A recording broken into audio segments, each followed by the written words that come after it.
All right, good afternoon to those of you on the East Coast. Good morning to those of you on the West Coast. Welcome to This Week in Pop Culture, the show in which we give you the goings on in the past week in the world of pop culture, when we're talking about local news, film and TV news, sports news, tech news, and the like. We try to bring you up to speed so that way you are not left in the wind. I'm your host, Brandon Troy, co-creator of Movies and Shakers Unlimited, and as always, I'm not going to be alone in talking about the said topics for this past week. So without further ado, I want to welcome my co-host, Mr. Spillman Trueheart, aka Spills. What's going on, sir? How are we doing today? As you see, in honor of Jay-Z, hopefully we've got the umlauts because y'all don't even know that this is how you can spell his name. This is how I've always spelled my name. Always. You didn't know that? Get with it.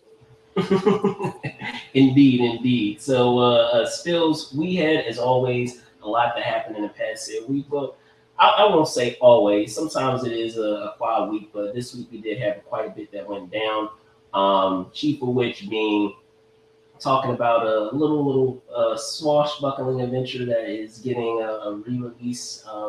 Crazy to believe that it's been 25 years for a 25th anniversary, so we will be able to dive into that. So stick around; we'll do that at the tail end of the show. But before we do that, we did have some passings of some icons as well as some sports news to dive into. So without further ado, shall we dive in? Let's get it.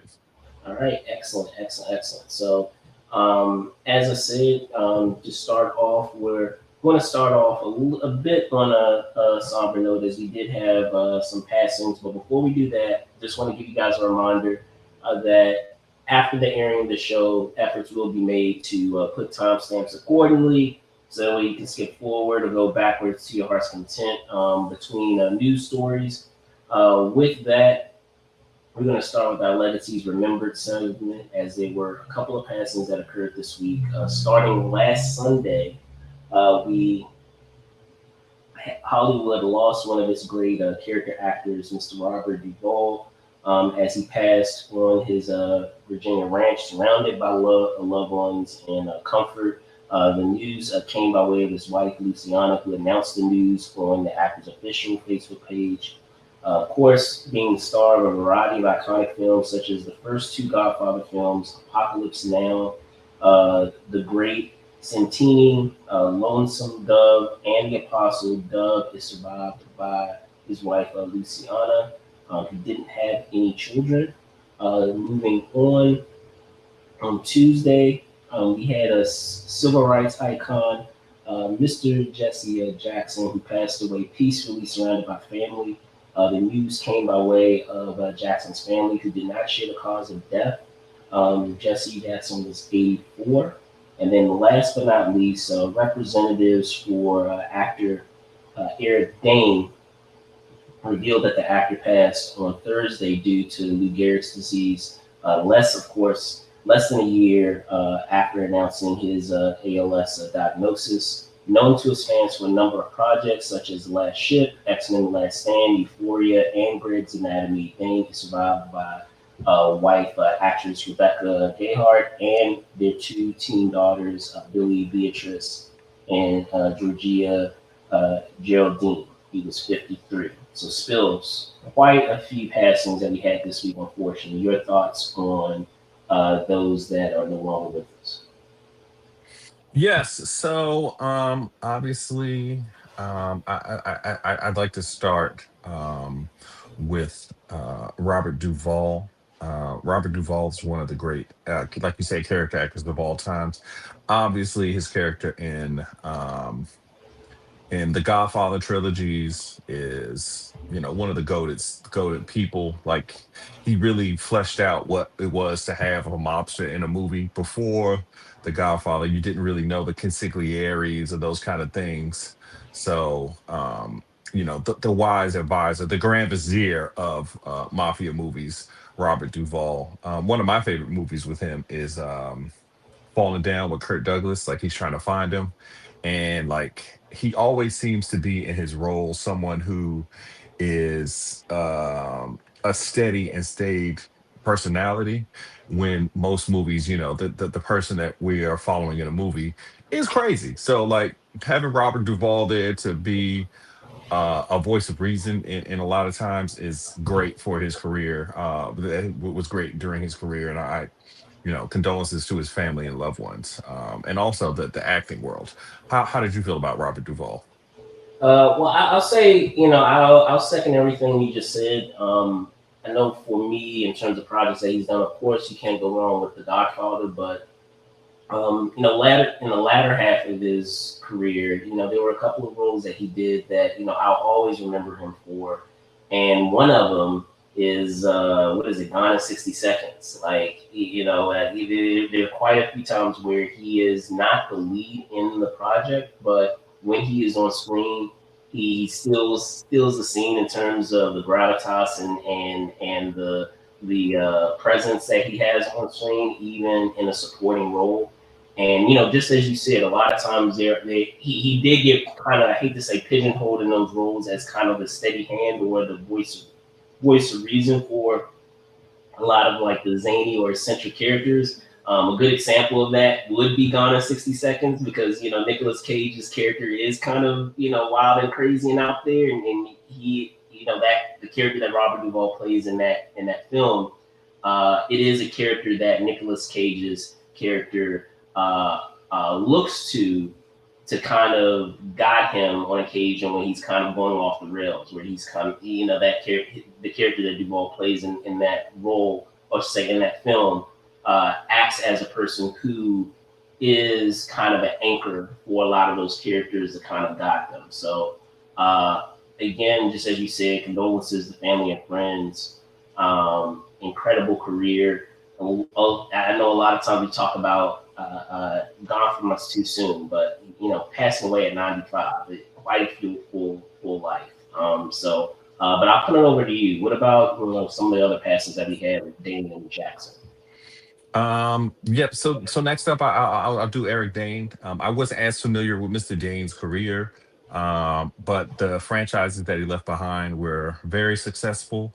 Um, it seems that the outreach, obviously, he had ALS and quickly succumbed to that disease. So, Ice Bucket Challenge, that's part of the reason why we did it all those years ago.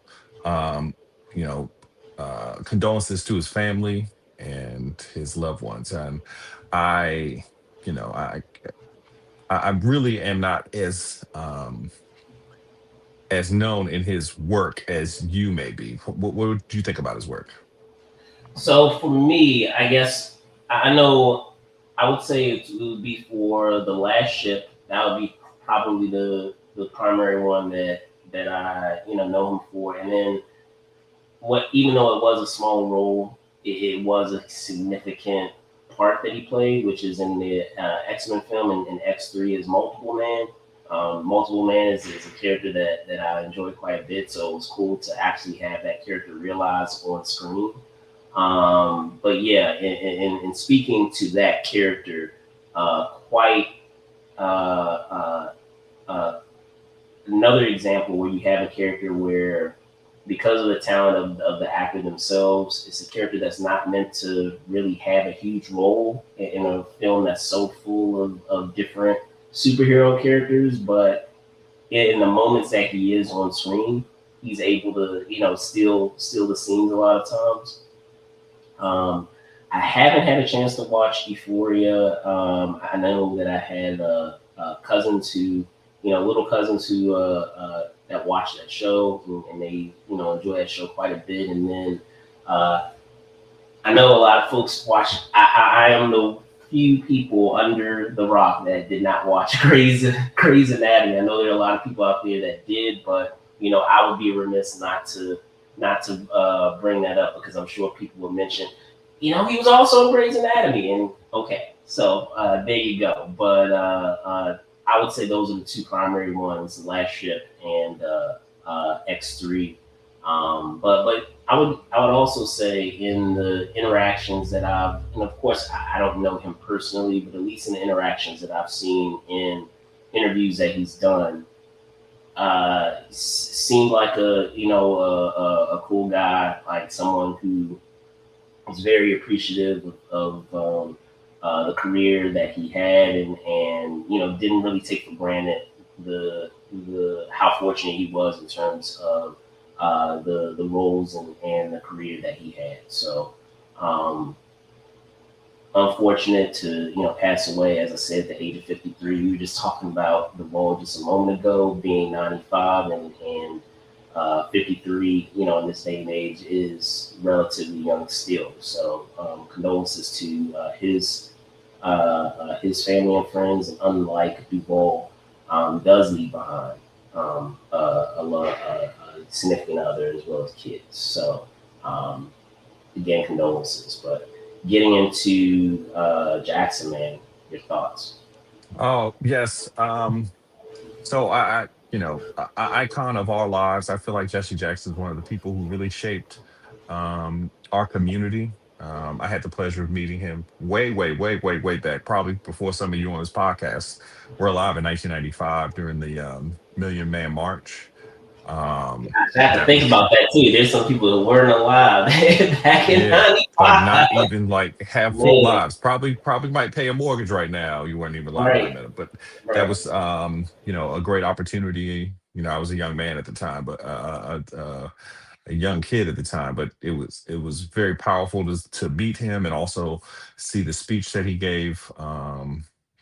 There at such a positive march for our people. A constant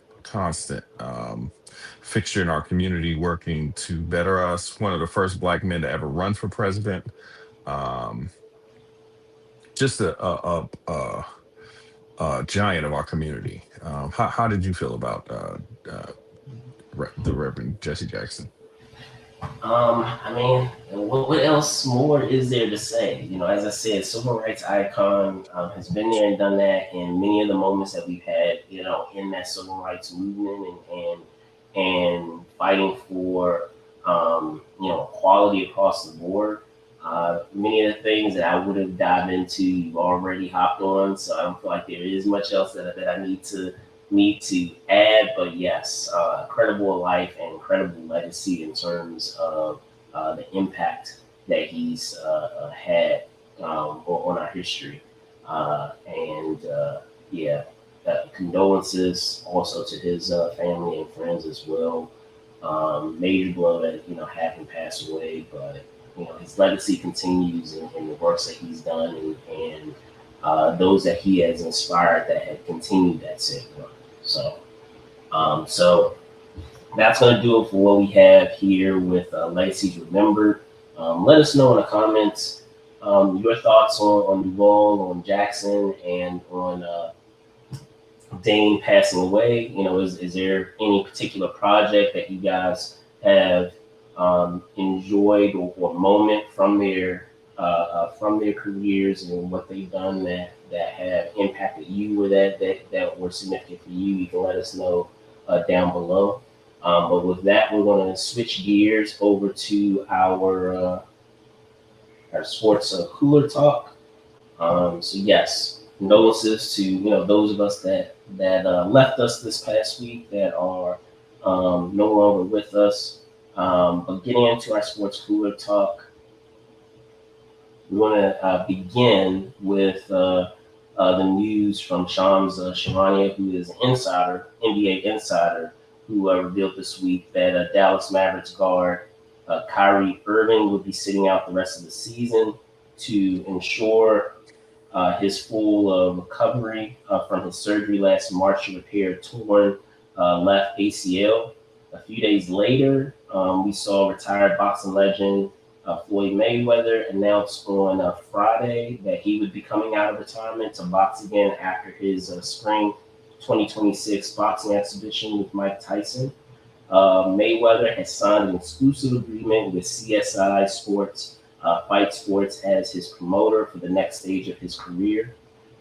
If you weren't aware, previously Mayweather retired from boxing at the age of 40 after his August 7th, 2017 knockout win over MMA star Conor McGregor, running his record to a perfect 50-0, 27 wins by stoppage. So, Spills, your thoughts on Uncle Drew being out till next season and Mayweather returning to boxing? I I assumed that Kyrie was going to be out the rest of the season. I know he got hurt last year, but he wasn't going to come back on this team after they traded Boy, Anthony free Davis. clothes. Like, Yeah. it was not, the kid is good, but he doesn't want to waste his body playing basketball games that don't mean anything. Yeah, I agree. Which is interesting because he had the chance one time to play with the greatest player of all time and win more championships, but he was too big for his own britches. He thought he could lead a team, and that team he left, they made the Eastern Conference Finals without him. I don't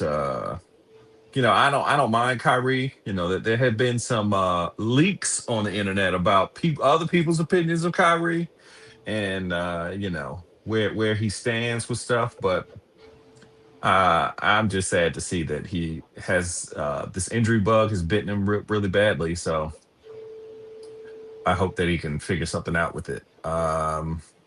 Speaking of things that don't make sense, Mayweather coming out of retirement, that's not real. Why? That's Why? not real. That's not Why? real. That is not real. We love money. He got to 50 wins with 50. no losses, but 50. Let it go, bro. Let it go. 7 of them at least were Questionable. these Jake Paul-esque orchestrated wins. So, I still don't forgive Mayweather for ducking Pacquiao when Pacquiao was still good and waited until Pacquiao got old to beat him up to say that he could win. He should have fought Pacquiao in 2010. I know it seems like every time I talk about Mayweather, I talk about the Pacquiao fight because I wanted the Pacquiao fight to go on. I felt like it would have been good for boxing. Just like people blame LeBron for what's bad with basketball, I blame him for what's bad with boxing. I feel like if he would have just been honest with himself and with all of us and just fought that man straight up when both of them were at their peak of their powers, then he would be able to say to us, oh, yeah, he's better than him. But he ducked him for 5 years. And then when the fight finally happened, no one cared. So sad to see that happen, but it is what it is. I think that this is more of a dark shadow on the sport of boxing. I feel like they kind of got away from shenanigans like this with the Jake Paul Anthony Joshua fight, where Joshua beat the mess out of him and showed people that if you fight a real fighter, you can't do that little pity pat stuff that some of these guys do. So to me, this is just a money grab, and he's going to be hugging people in the ring. He's not going to be doing a lot of fighting. It's just terrible. How do you feel about that?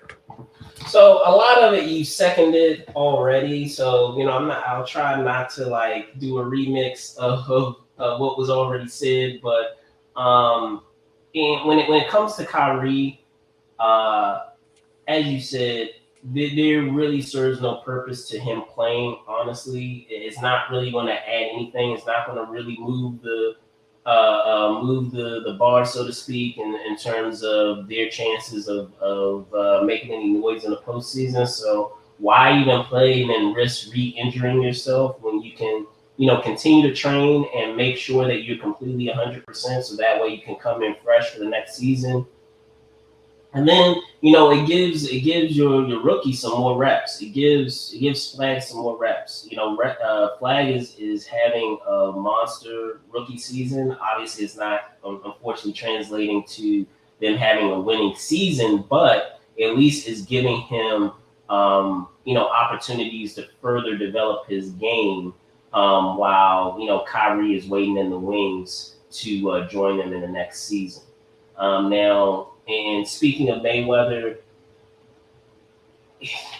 man, just You're 50-0. I don't understand why you're coming back. I don't see the purpose behind coming back other than you potentially getting that first loss in an otherwise unblemished, arguably, because you just commented on some instances, arguably unblemished record of 50-0. I don't know about you. If I was 50-0 and I had already hung it up, I wouldn't feel a need to have to come back because I can always brag and say, yeah, 50-0, never been defeated. Now that's a Never crazy lost. number. That's Shout a out to crazy LeVar. number. Yeah. 50-0. And you telling me that you want to try to tempt fate and try to ruin that undefeated record of 50-0? Nah, I'm sorry. But this is the sad thing. He's going to tempt fate by fighting people we've never heard of or been excited to see anybody fight. That's so fair. That's fair. even worse. I feel like that's even worse. If this was real and he was actually fighting people, like if he was actually fighting the WBC heavyweight title, middleweight or lightweight title holder or welterweight, if he was doing that, I'd be like, okay, Mayweather, I see you. You're doing real stuff. He's not going to do that. He's going to fight some guy your size. He's going to be like, all right, I'm going to get you. And you can fight him, Brandon. Do you want $3 million? You can just fight him today, and they'll set you up, and then we'll be like, oh, this was a great match. We can start training now. We are not. He is not that much taller than me. Well, no, I said, weight-wise. I think you're a welterweight, ladies and gentlemen. I think Brandon might be a welterweight. It's playing weight. I don't know if he still is playing weight. I think it was a welterweight when he was playing weight. Probably. Yeah. But no, I get you. But like I said, I don't know about you. If I was 50-0, I would feel no need to have to re-enter the ring when I've already proven that I've won 50 times with no loss. Yeah. Because I'd be able to brag. I would be able to brag about that to the day I die. 50. Yeah. 50. I would take the name from that guy that he doesn't like anymore. Yeah. Hey, this would be nicknamed 50. Yeah. Right. But what about you guys out there? Let us know down below. Let us know your thoughts on Kyrie Irving not playing for the remainder of this year. And actually, in speaking of that, Stills, I'd like to throw a question over to you because we have a similar situation like that happening with the Celtics with Jason Tatum, who may potentially make it back, but it's not. Considering how the Celtics have been playing, it's not really necessary for him to come back. But with them actually playing well, it gives them an extra added plus of having even if he's not 100%, an 80% Jason Tatum, which is still pretty good, a pretty good Tatum. Would you, if you were the Celtics organization, would you have Jason Tatum make a return to kind of get you over the hump this season potentially by having another weapon there, or would you just allow the season to play out as is? Immediately put it back in, like taper him. But if he's good enough to play, we need him to play, but we need him to be in shape by April, May, and June. Right. Which is what they're doing. Like he's getting time to play with their developmental team to get some reps in, but that's what I'm saying. Like, would you still have him come off the bench? Because even if he's 80%, that's still pretty good, and that's good enough to give yourself another option there. Right now the title contenders, ladies and gentlemen, the old Phil Jackson once said, if you win your 40th game before you lose your 20th game, you are a title contender, and they are currently sitting at 36-19. So even without him, so they're title contenders. You can put a little asterisk on there saying he's not healthy, so they're even better. Obviously, they've lost some people like Horford and Porzingis, but they didn't really need them two dudes to win no championship when they won a championship. So to me, I think that is a wholly different situation. Like, you look at Dallas. Dallas is the opposite. They 19-36. Of course. Kyrie, even if you could play, don't hurt yourself, baby. But I absolutely agree. Jason Tatum, he's also at a point in his career where Kyrie is not. He needs to keep winning if he's going to cement his legacy. We already know who Kyrie Irving is. where he stands top 10 point guard all time, top 15. I say top 15. Um, top 15 point guard all time. Well, it sounds like you would risk it because the only reason why I bring that up is You have to. because I was gonna say, only reason why I bring that up is they're playing well.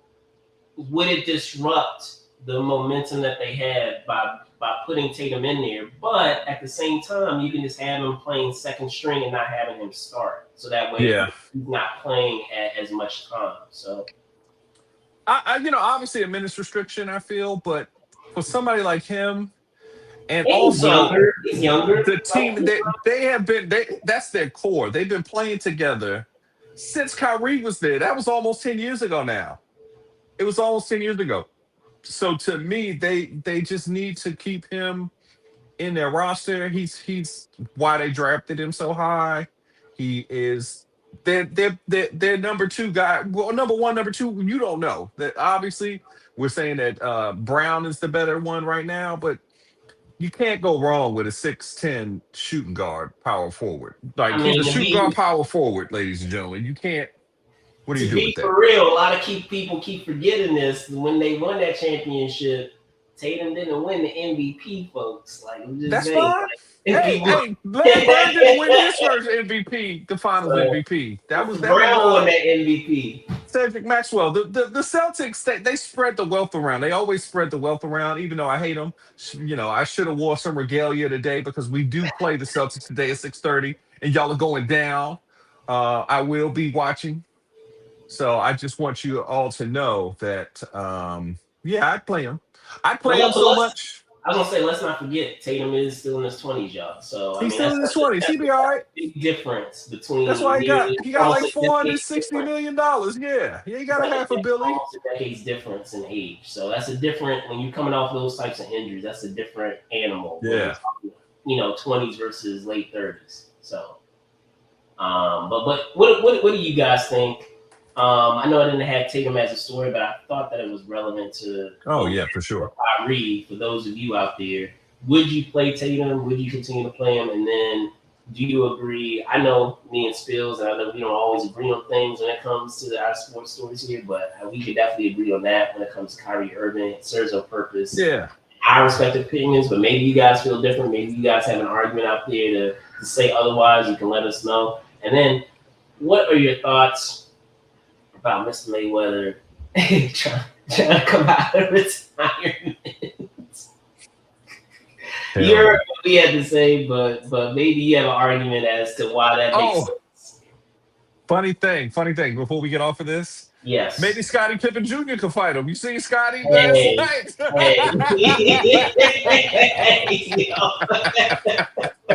Yeah, Scottie might be a little bit too big for Mayweather. He would lose that one. Scottie got some fight in him. I'm happy to see Scottie sticking up for himself out there. I didn't think he had it in him. Good job, Scottie. We look out. Shouts to you, sir. Shouts to you. But that's going to do it for our Sports Cooler Talk. We're now going to dive into our film and TV talk, and we already have it here in the background since it is our main topic that we will be talking about, or our main segment that we will be talking about in this week's show.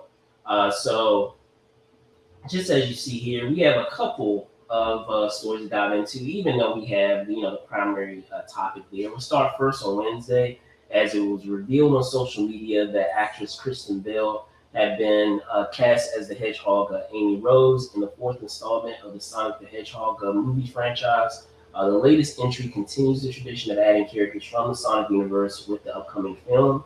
Moving on to Thursday, it was announced by Universal Pictures that The Mummy Returns will be re-released into theaters on March 27th, which is not that long away from now, folks, nearly just a little over a month from now. The release comes as a means to celebrate the 25th anniversary of the blockbuster adventure. And then lastly on Friday, in an exclusive from The Hollywood Reporter, it was revealed that a new Venom animated film is in the works with Final Destination Bloodlines director Zach Lipovsky and Adam B. Stein to direct. Considering the duo's involvement, it is possibly believed that the film will not likely be a kid-friendly one. So, Spills, we have a casting announcement, we have a re-release, and we have a a new film on the way. So your thoughts on our stories here? Starting with Kristen Bell at being cast as Amy the Hedgehog from Sonic the Hedgehog. I like this casting. Kristen Bell is a great energy person for this voiceover. I really like that they've selected her for this role. Her work on the Good Place um and Forgetting Sarah Marshall. I think that those are both indicative of the kind of uh voiceover talent that she's going to do for Amy. That's pretty interesting. I'd like to see what they make her look like. They seem to have really nailed the hedgehog, some Sonic the Hedgehog on these movies. um my son loves him. I feel like everybody loves him. And also, shout outs to Jim Carrey because those movies are just a treasure. How do you feel about Kristen Bell being cast? I mean, I, I am a fan of the Sonic franchise. Don't get me wrong, Hmm. but in speaking of, and we commented on this before of '95 and the fact that we're old enough where '95 for some folks they would still be adults at this age and probably paying rent and paying for a mortgage. But Right.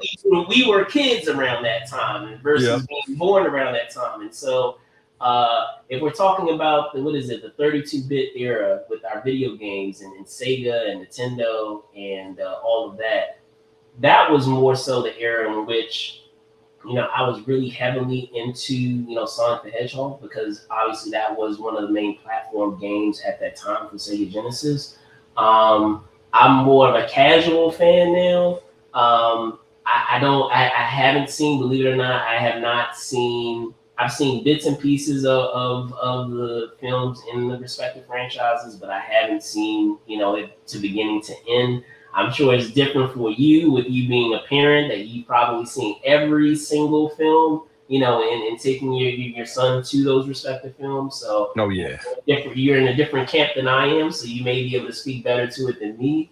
As I said, I am aware of the fact that they have been adding characters in every installment thus far. So, um, but with all of that being said, remembering that they had that there was a Sonic the Hedgehog animated series, and in all the other medium that we've had Amy Rose in, if I'm picturing the kind of the qualities and the type of vibe and energy that that character has, you can't go wrong with Kristen Bell, as you said. When we're talking about that type of character, it is a good fit to have her voice that said character. So I don't have any issue with it. But as I said, I will say that with all of that being said, I am a casual fan, so there may be folks out there who may feel differently, but I feel like it's a good enough casting.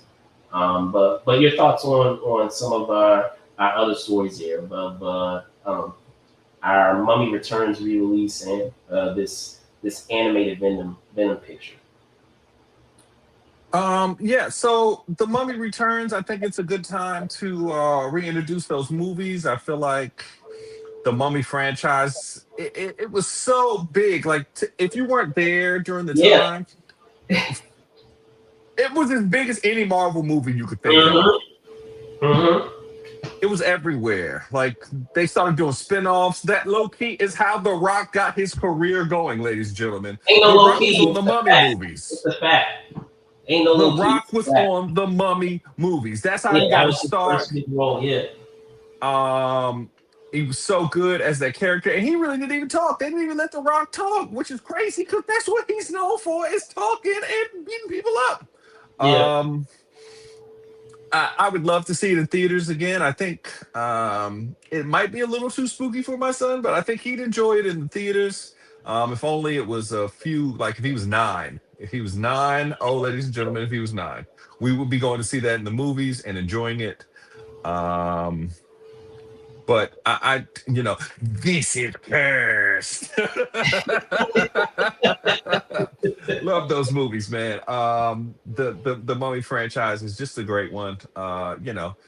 Bring back out your khaki. If you got some khaki pants in your house or something, you can look like an archaeologist. You ever pretend that you like digging in a ancient sarcophagus or something? In the Nile Delta region, beating up scarab beetle bad guys like that. That's the kind of Right. things I'm into, man. For sure, for sure. And I mean, in speaking of this franchise, I mean, I do have my thoughts as to why we are getting a re-release. I mean, don't get me wrong, it's great to have re-releases all the time, but me thinking, putting my thinking cap on, and me being this, being using my cynical perspective, I do have an idea as to why. Um, Mm-hmm. we on this, it has been announced recently that we are getting another Mummy film. And that Rachel Weisz and Brendan Fraser are returning to do that said film. If memory serves, the film is supposed to come out in the summer of 2028. So I feel like them doing this re-release is kind of a testing ground, a litmus test to kind of see, okay, is there still interest in this franchise? So that way they can determine how they're going to approach the new film and what they're going to do in the new film. The only reason why I bring that up is because we had a similar situation that happened with another franchise that returned after quite a few years, and that is Jurassic Park. If a lot of people remember, before we had Jurassic World come out, that first film with Chris Pratt that kind of like softly rebooted the Jurassic Park franchise. Before that came out, they did a re-release of the first Jurassic Park film, and the film actually did pretty well. Like even after all those years of it being we talk about the '90s again, of being a '90s release, like it still did well in theaters after all that time, and so that gave them license to say, okay, maybe we should move this film up, maybe we should give this film more money. I feel like this is basically a way for them to kind of test the grounds to see if there is an interest in the said film, and based on how it does, it will determine what resources are given to the new upcoming Mummy film. Like, are they going to give them, a really high budget? If the movie doesn't do well, then they may lower that budget. But if the re-release does really well, they may give the film a higher budget. So it's kind of a way for them to kind of campaign interest in this film. But considering all of that, just as Phil said, for those of you that, I have to keep remembering, this is 25 years ago. 25 years ago, many of you are adults now. So you may not have been around even back then in 2001. I remember I was in high school, that the Mummy franchise, and the sequel came out in 2001 when we're talking about this 25th anniversary. First film came out in '99, so I would have been in middle school. But I digress. Very popular film. If you were around at that time, that was a Marvel level film. Like, though, I remember when I'm gonna age myself because we've talked about it a lot here in the show that we reside here in the DC metro area. And those of you that are also in the DC metro area, you will appreciate this, is that I saw many of my major blockbusters at Union Station. Union Station used to have, Shout outs. Yeah. The defunct. Right. Defunct theater, Union Station. I'll put you back up here, Spills, is that was my major blockbuster theater. That's where, growing up, that I saw a lot of my blockbuster films. I saw Jurassic Park. I saw the Mummy franchise. I saw Rush Hour. I saw The Matrix. I saw Mortal Kombat. I saw there are a lot of films out there. And for those of you that are not aware, Union Station is basically kind of like our transportation hub for like our buses and for our Amtrak, for our trains, coming into DC. But at once upon a time, it's not there anymore, but in the lower level with the food court, there used to be a movie theater. There used to be an AMC there. And for that particular sequel, after the surprise hit that the first Mummy film was, because I Hmm. feel like it was a surprise hit, and then Yeah. I was starting to pick up steam. It didn't pick up steam immediately, but as people kept saying, "Oh, did you see this Mummy movie?" Like it picked up steam and it started to actually generate, quite a profit later. When this first sequel came out, because there was a lot of excitement surrounding it, we had to get we had to get a late time because the film, all the films prior to ours were sold out. Hmm. And even our actual screening was sold out. And for those who remember AMC, the line to get into that theater started where the entrance was, where all the Yep. theaters went out of the theater and went into the food court to get into this film. And they had it in the biggest theater because they had different size theaters, obviously, and they had it in that Blockbuster. If you remember, Stills, if you remember Hmm. how they had that set up, they had it in the big theater that was, I guess, kind of a proto version of the kind of theaters that we have now, where now we kind of have that auditorium style. But that large Hmm. theater, because it was so big, they kind of had it at an incline a little bit. Not a Yeah. incline, but they had it at a slight incline to fit more chairs, to fit more seats in that theater. And it's one of the few films where it's crazy to believe in terms of genres that I feel like it successfully was able to meld a lot of different genres at once. You have that adventure component, almost like Indiana Jones, where you have a lot of swashbuckling type of adventure qualities in that film, but you have a lot of horror qualities in it, and it's and creepy qualities that are in it, and they were able to somehow mesh all of those seamlessly when we're talking about that. And then of course you had the love story. You had the love story between our two main characters. So um, there were a lot of components that they were able to kind of mishmash together. And there are very few films that I've seen that have been able to do that successfully. So excited to have the franchise come back. But as I said, the cynical part of me, while it's cool to have a 25th anniversary of this film, believes that it's being used as a testing ground to determine what they're going to do with the upcoming film. Because I feel like if the film is successful, right now, the film may be doing, maybe as it stands, getting released in summer of 2028. But mark my words, if this film does really well, if this re-release does really well, they may move that date up.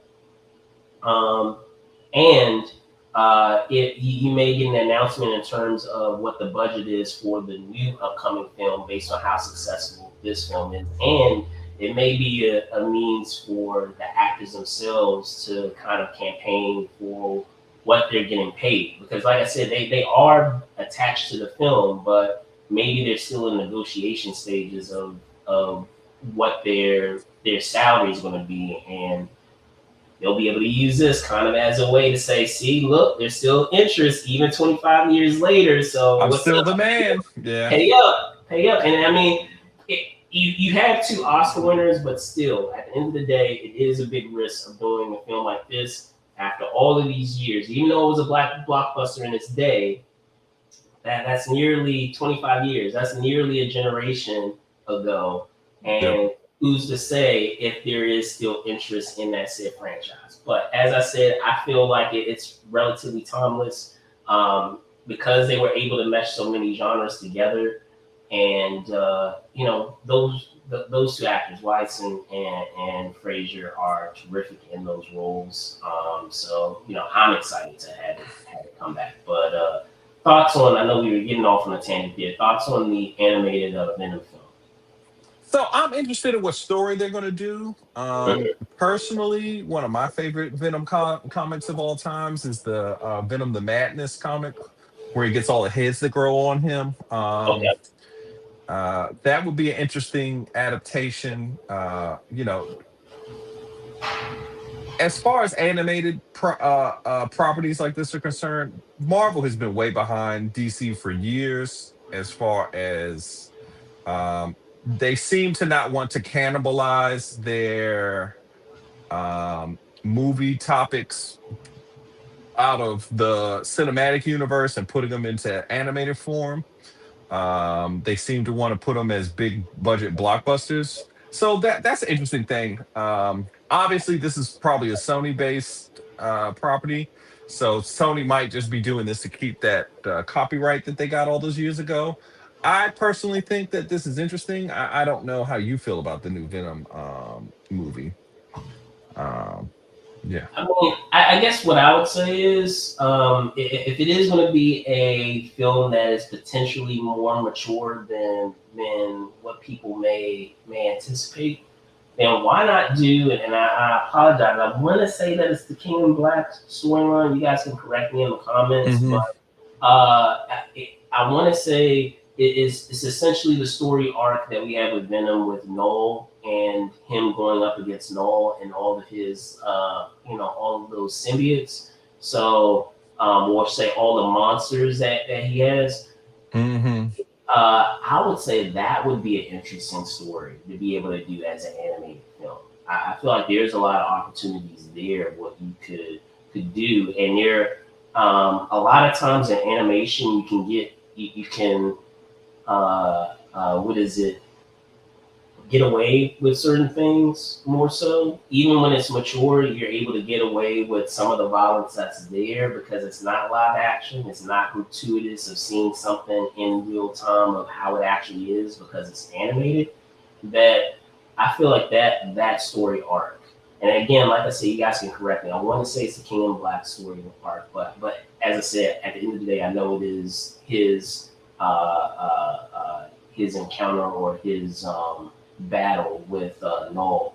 I feel like that would be an interesting story to be able uh, to be able to adapt for animated film.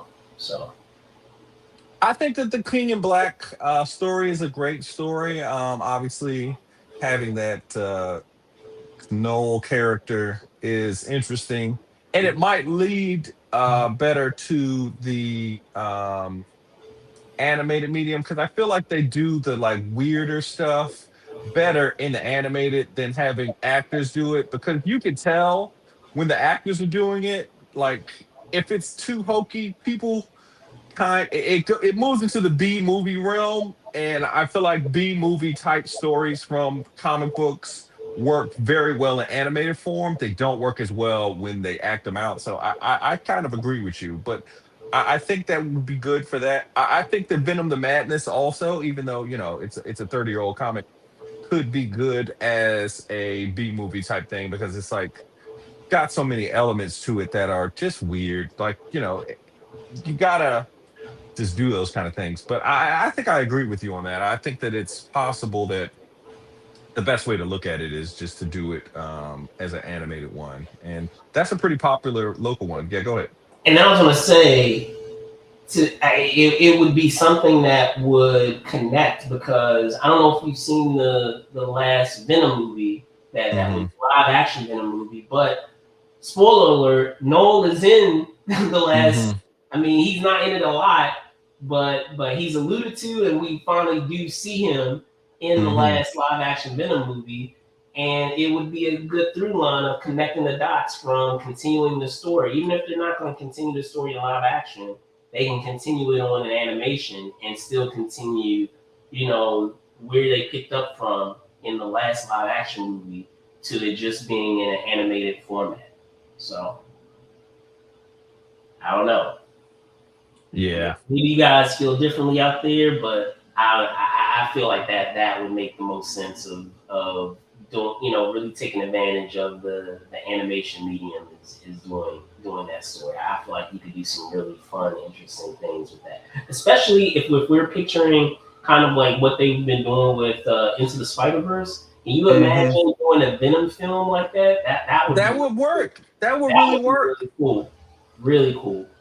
Instead So of just Venom being the cartoon in the movie, and you're like, oh, okay, he's like Roger Rabbit. the whole movie is Roger Rabbit, so it doesn't like break your brain as much. So I You have think all that's these really like what it horror is. elements Yeah. with what you're doing with the symbiote and the creepiness of it. Like, man, like I feel like I feel like it is a big opportunity there. So you can let us know down below. Maybe you guys feel differently. Is there a certain Venom story that you would like to see realized with this animated Venom film that we seem to be getting? Do you agree maybe with the one that I suggested? You can let us know down below. But that is going to do it for us here at This Week in Pop Culture over with Movies and Shakers Unlimited. As always, I'm going to turn it over to Spills. Spills, can you tell folks where they can find you? You can find me on Instagram at Truly Spill. I am not going to be. I don't have a secret burner account that I'm going to use to talk badly about previous guests on this show or anything like that. I just talk. That's my own. The only page I have. You can only see me there. So that's just what's going on. All right, cool. So that's going to do it for us here at Movers and Shakers Unlimited. I am your host, Brandon Troy, host and co-creator of Movers and Shakers Unlimited. You can find me at Brandon Troy ENT on X and then Brandon Troy _ENT on Instagram. Thank you guys so much for watching. Be safe out there and see y'all soon.